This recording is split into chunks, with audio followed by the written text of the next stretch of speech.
You probably spend a lot of time overthinking and underacting, getting lost in a spiral of thinking about what's next or replaying old scenarios, leading into a loop of making yourself feel stuck.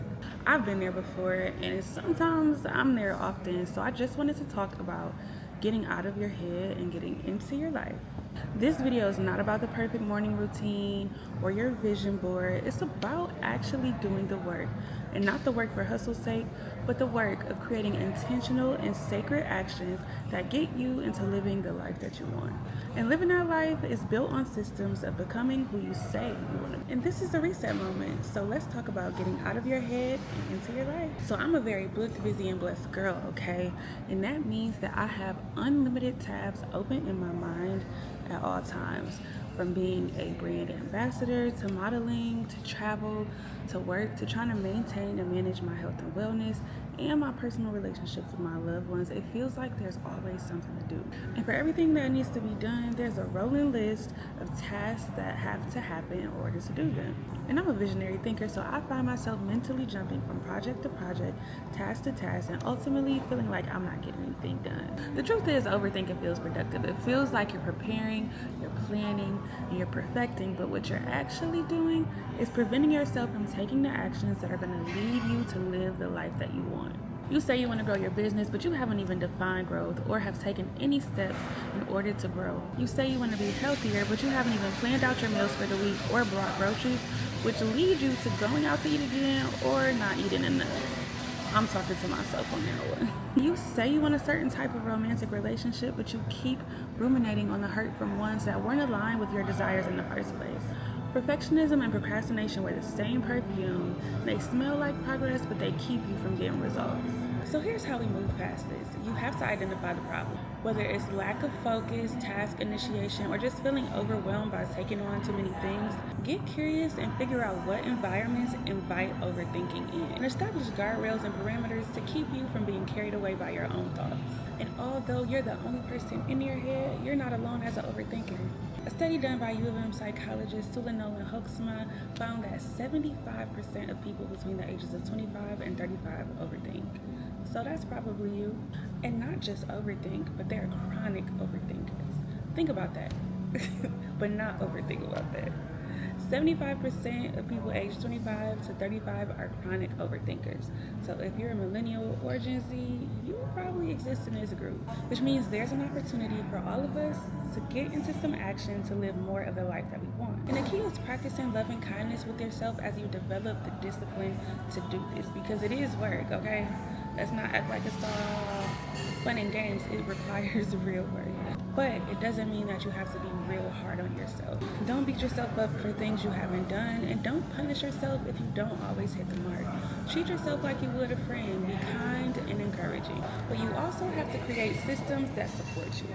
So once you identify the problem in the environments that invite your overthinking, create loving kind affirmations that you can tell yourself all the time to keep you motivated. You have to create a system that makes you move and take action. So here is my system to get out of my head and into the work in order to live the life that I want. It requires you to reprogram your mind and hack your current operating system to think differently. So the first thing that I do is I don't think at all. If I know I need to do something, I just get up and get into it. Because I'm going to think about everything that it requires. For example, doing the laundry.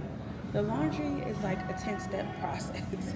You have to sort the clothes, get the washing powder, open the door, load the washer, add the detergent, figure out the care, start the cycle, remember how long it's going to take, put it into the dryer, add whatever you do to your dryer process, remember how long that's going to take it out, fold it up, put it away, have a place for it to go, and then if that place is cluttered, then that just means more work in order to get a sustainable life. But instead of thinking about all those steps, I'm just going to get up and put the clothes in the washer. Boom, done. And then I'll think about the next step when it's time to get to it, instead of overthinking all the steps. Another one of my tools is to set a 20-minute timer. In the grand scheme of a full day, 20 minutes is no time at all. So if I can dedicate 20 minutes in order to getting something done, it feels really good for me, because number one, it doesn't feel like I'm spending a lot of time on something. But number two, I often end up in a flow state, which encourages me to want to do more. Think about how many times a day you spend 20 minutes scrolling on social media. Exactly. You can give that same 20 minutes to doing something that's going to get you the life that you want. And another thing that I love to do is track what I complete. I don't care how small of a task it is. I'm going to write it down and say I did it. Because the more of those things I see, the more affirmed I feel about my ability to get things done. So let's say I wrote my list of things to do today. I'm going to put writing my list of things to do on my list of things to do because I did it, right? It may seem silly, but it's really useful and impactful in order to feel like I'm doing all the things that I'm doing. Because if I take that one large task of laundry, but break it down into all 10 steps on paper, every time I do something, I'm making progress and I'm tracking my progress and seeing my progress, which motivates me to keep doing more things. And then I'm a girl that loves a little reward, okay? So I'm gonna reward myself. For example, making a YouTube video is something that's been in my Rolodex of to-dos for at least the last 5 years. Like, I remember shooting YouTube videos with my videographer in 2020, and it's 2025, and I'm just now about to put my first real YouTube video out.